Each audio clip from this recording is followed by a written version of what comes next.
Television और Bollywood industry के चर्चित कॉमेडियन, होस्ट और एक्टर मनीष पॉल के चैट शो में पहुंचे थे अब्दू रोज़ीक। उस चैट शो में मनीष पॉल और अब्दू रोज़ीक के बीच 2.5 घंटा बात हुई।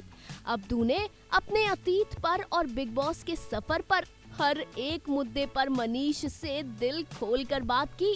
अब्दू ने बताई मनीष को अपनी हर एक दिल की बात। इन्हीं बातों में एक मुद्दा वो भी था जहां निमृत के जन्मदिन पर अब्दू की पीठ पर आई लव टट्टी लिख दिया गया था।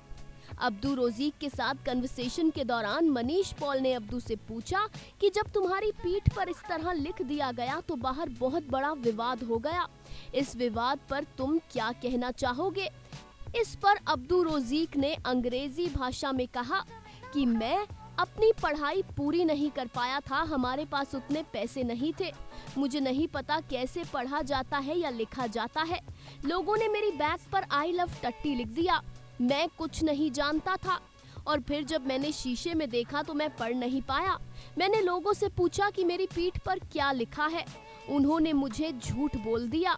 उन्होंने कहा कि मेरी पीठ पर आई लव निमृत लिखा है। मुझे लगा ठीक है, इसमें कोई गलत बात नहीं, लेकिन फिर जब मुझे बाद में पता चला कि मेरी पीठ पर आई लव टट्टी लिखा है तो मुझे बहुत बुरा लगा, क्योंकि ये शो कोई 1 या 2 इंसान नहीं लेकिन मिलियन लोग देखते हैं। सिर्फ भारत में ही नहीं, मेरी कंट्री में भी सबने देखा, मेरे मम्मी पापा भी देखते हैं।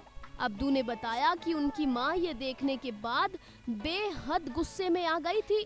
अब्दू की माँ को बिल्कुल भी अच्छा नहीं लगा था कि कैसे अब्दू के साथी कंटेस्टेंट्स ने अब्दू के साथ धोखा किया, उसे हंसने के लिए इस्तेमाल किया। जी हाँ, अब्दू की माँ हो गई थी बेहद गुस्सा और छोटे भाईजान का भी दिल टूट गया था। अब्दू सिर्फ आप और आपकी मॉम ही नहीं, हम सब बेहद गुस्से में थे, बेहद नाराज थे। यकीन मानिए, साजिद, सुंबुल और मंडली की इस हरकत पर आपके साथ आपके फैंस और हम सभी डट कर खड़े थे। Final cut, news desk.